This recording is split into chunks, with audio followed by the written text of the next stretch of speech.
This was in the late 1800s and early 1900s, before television and even before radio, when people actually used to read even for entertainment. Can you believe that people used to actually read? But he Yeah. wrote these fictional writings, and in some of his writings, he described people. In one of his writings, Man on the Moon or something like that, he described, uh, he wrote about people who supposedly live on the moon, and these people were basically gray aliens Mm. with skinny bodies and big heads with large black eyes.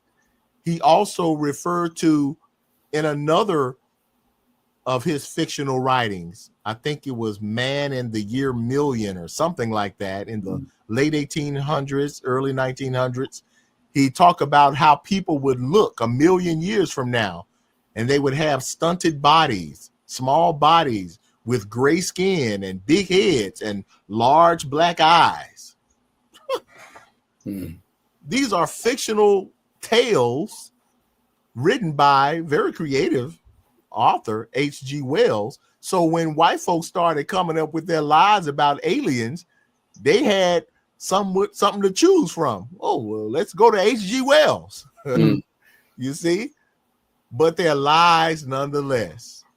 Creative, interesting even, but lies nonetheless. Yeah. Anything to keep people away from acknowledging that the black man is the original man.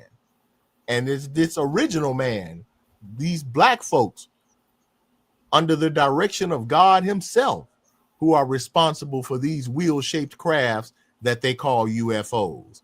So we debunk and bust up the lies and the narrative that has been forwarded for decades.